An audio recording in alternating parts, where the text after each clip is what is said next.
Sir ఇక్కడ ఈ మన చుట్టుపక్కల జరుగుతున్న ఆందోళన ఒక అంశం. ప్రపంచవ్యాప్తంగానే అంటే ఒకటో దశ ప్రపంచీకరణ, రెండో దశ, మూడో దశ, నాలుగో దశలోకి ఐదులకు ఎంటర్ అవుతున్న ప్రపంచీకరణలో. ఇప్పుడు ప్రపంచవ్యాప్తంగా అమెరికా ఫస్ట్ అగైన్ అని ట్రంప్ అన్నారు. ఆస్ట్రేలియా, కెనడా ఒక ఒక ఇతరులు కాదు మాది మాకే అని ఒక భావన వస్తున్నది కదా. ఈ క్రమాన్ని ఎట్లా అర్థం చేసుకోవాలి ప్రపంచము? ప్రపంచ ఆర్థిక వ్యవస్థలు ఎట్లా ఉండబోతున్నాయి?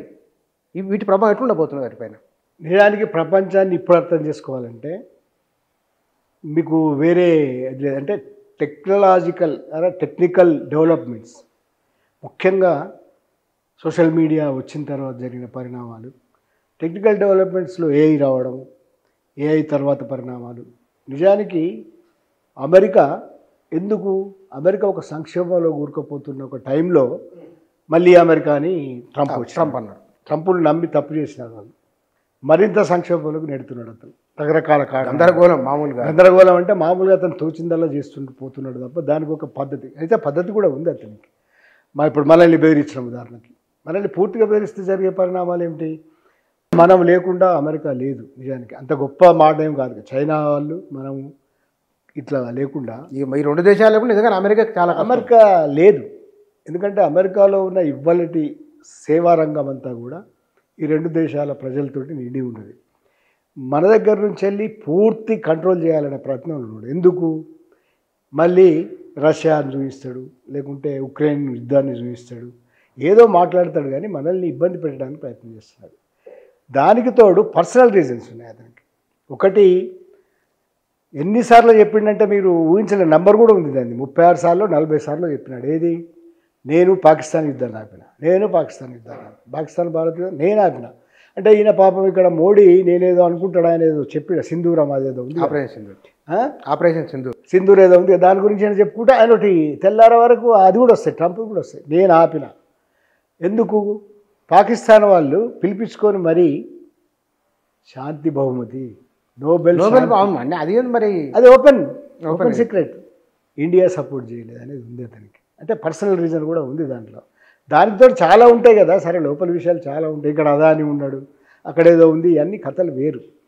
కానీ ట్రంప్ చేస్తున్న పని వల్ల అసలే ఒక సంక్షోభంలోకి పోతున్నా, ఆర్థిక మాంద్యంలోకి మళ్ళీ పోబోతున్న అమెరికా ఇంకింత చిక్కుల్లో కూరుకుపోతున్నది. అంటే వాళ్ళు ఆశించింది ఏంటిది? మళ్ళీ రైజ్ అవుతుంది అమెరికా మనకే ఉంటుంది. ఇది ఎంత దూరం పోతున్నదంటే ఈవెన్ కెనడా, మనం ఇప్పుడు అమెరికాతో పాటు ఆస్ట్రేలియా, కెనడా ఎక్కడైతే వలసలు వచ్చి ఎక్కువ ప్రభావం చూపిస్తున్నారో వాళ్ళందరూ కూడా ఇవాళ నిరాకరిస్తున్నారు. కారణం కూడా గోధుమ వర్ణ ప్రజలం, అంటే అది కూడా ఉంటాయి కదా, స్కిన్.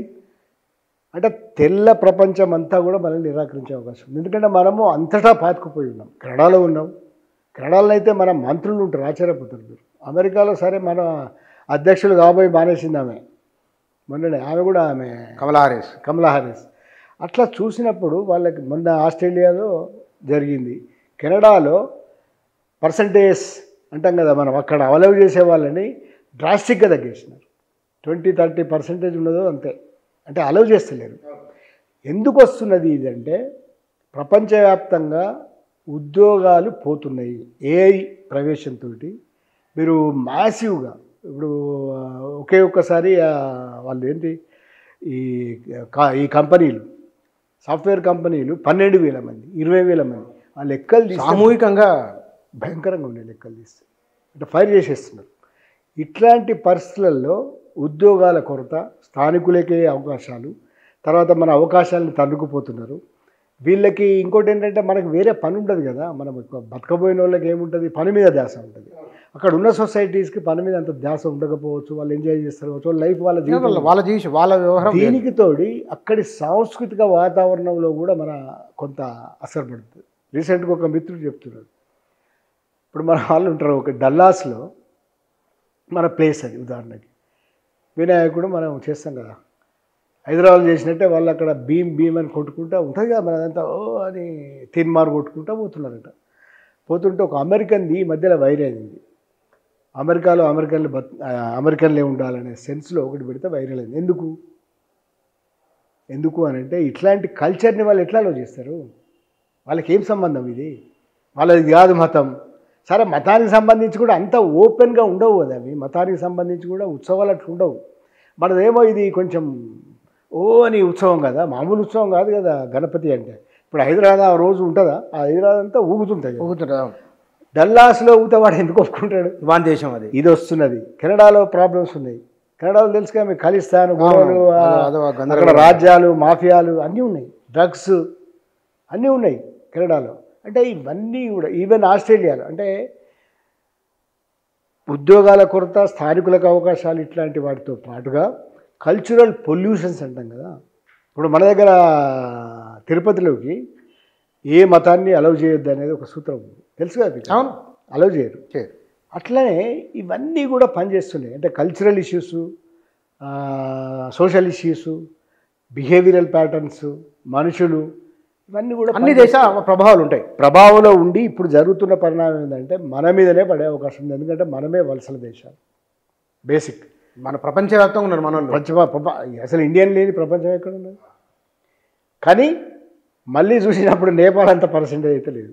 నేపాల్ పర్సెంటేజ్ ఉంటే మనం సగం దేశం పోయినట్టే కదా. మనది తక్కువనే. 20 కోట్ల మంది బయట ఉండాలి. ఎక్కడ ఉంటారు? 25 నెలల 20, కనీసం 22 కోట్ల మంది బయట ఉంటారు. సగం ప్రపంచం సీజే ఒక మాట అన్నారు, భారత రాజ్యాంగం చాలా గొప్పది అని. ఏ మాటకా మాట? ఈసారి ప్రజల అభిప్రాయాన్ని గుర్తించని పార్టీ ఎవరైనా కానీ ఓడిపోతున్నారు. ప్రజాస్వామ్య గొప్పతనం. ఇంత పెద్ద వ్యవస్థలో ఇన్ని కోట్ల మంది ఈ 75 ఏళ్ల కాలంలో నాయకులు మారిండ్రు, నాయకులను మార్చిండ్రు ప్రజలు. కానీ ఇంత పెద్ద గందరగోళాలు ఇండియాలో జరగలేదు. ఇవాళ ప్రపంచం, భారతీయ సమాజం 50 ఏళ్ళ కింద ఉన్నట్టు ఇప్పుడు లేదు. మన దగ్గర జనరేషన్ జెడ్ ఉన్నది. మనం ఏ జాగ్రత్తలు తీసుకోవాలి? నిజానికి శ్రీలంక, బంగ్లాదేశ్, నేపాల్, దీనికి ముందు అరబ్ స్ప్రింగ్, అది కూడా ఈజిప్టు, అట్లాంటి దేశాలన్నీ కూడా పెద్ద ప్రభావం. లిబియా చాలా గమ్మత్ జరిగింది. హోస్ని ముబారక్ ఈజిప్ట్లో అదే కదా. ఆకుపై వాల్సి న్యూయార్క్, అమెరికాలో వచ్చింది. అంటే అది మూలం యాక్చువల్గా ఈ మూమెంట్స్కి, జంజీ మూమెంట్స్. అది కూడా సోషల్ మీడియా మూమెంట్. ఫేస్బుక్ అది 100% హోస్ని ముబారక్. ఫేస్బుక్ అప్పుడు బాగా పాపులర్ ఫేస్బుక్గా. ఇంకా మిగతా తర్వాత ప్లాట్ఫామ్స్ వచ్చినాయి. ఈ వచ్చిన ప్రతిసారి మన దగ్గర చూస్తున్నారు.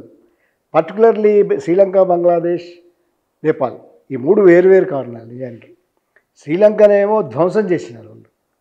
సరే, అప్పుడున్న వాళ్ళ ధ్వంసం అంటే వాళ్ళకు విపరీతమైన, మీరు అన్నట్టుగా అది ఇంతకుముందు మన చర్చలో వచ్చినట్టుగా ఎల్టీటీ ఆ ప్రభావం తగ్గించినందుకు జాతీయవాదము ప్రజ్వరిల్లి అద్భుతము అది అనుకున్న కొద్ది రోజుల్లోనే అది మటాషైంది.